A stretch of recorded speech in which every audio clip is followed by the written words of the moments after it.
Welcome to Equal Ground Headlines. I am Samuel B. Williams, bringing you balanced coverage on our top stories of the day. If you appreciate journalism that explains, not inflames, and subscribe to Equal Ground Headlines.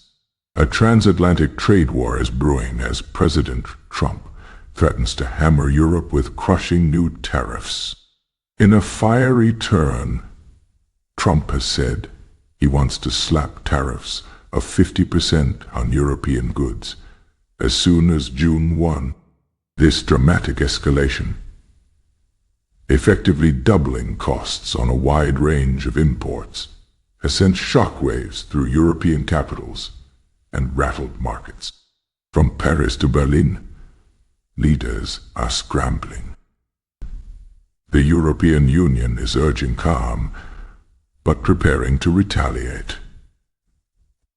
"He calls for respect," declared Trade Commissioner Maros Shevkovich, who said the bloc is ready to defend its interests after Trump's ultimatum. The confrontation exploded after weeks of simmering tensions.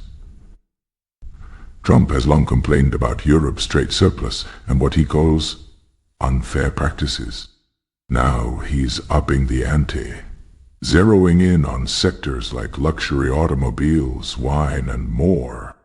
According to White House insiders, the president was incensed by a recent EU proposal to tax digital giants and some American goods. And in typical fashion, he threatened a massive tariff response. European officials initially thought it was bluster.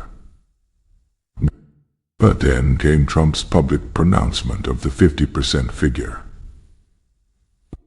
An extreme number that hasn't been seen in modern US-EU trade relations.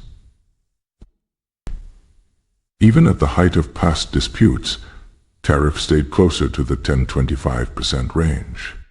By aiming for 50%, Trump is effectively brandishing an economic sledgehammer. Europe is taking the threat seriously. Shevkovich warned that such moves should not guide trade talks and urged the U.S. to step back from the brink. Privately, EU diplomats are drawing up a retaliatory list, targeting iconic American products.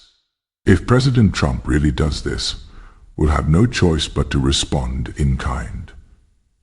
An EU official told reporters, noting that thousands of jobs on both sides of the Atlantic are at stake.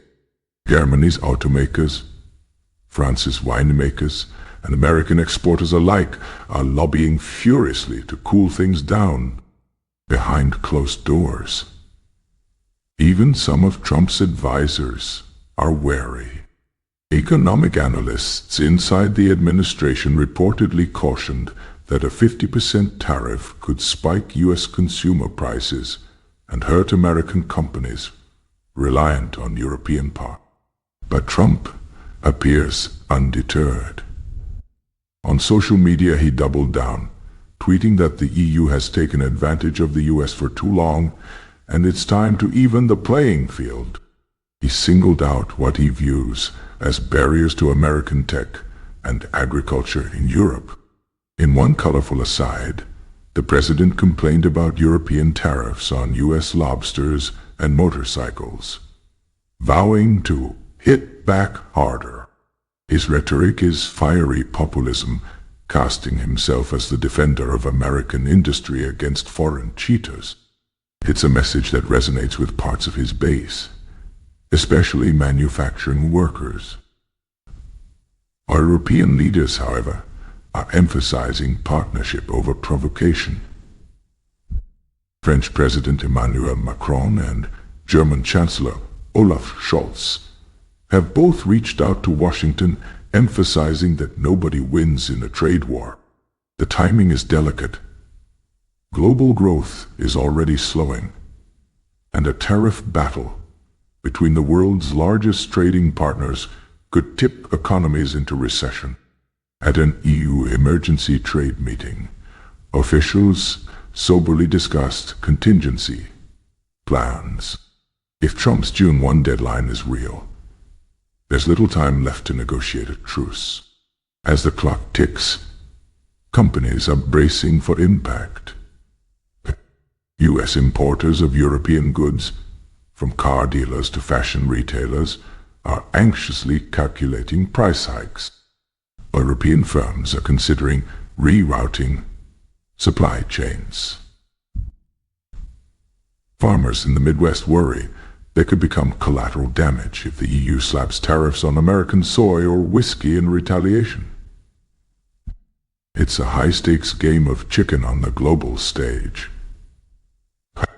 For now, Europe says it won't blink first. We are prepared. We are united. Shevkovich said of the EU stance. The hope in Brussels and Washington is that cooler heads can still prevail through negotiation. But with just days to go and neither Trump nor the Europeans showing signs of backing down, the world may be days away from the largest U.S.-Europe trade confrontation in modern memory. It's a dramatic test of wills that could redefine transatlantic relations for years to come.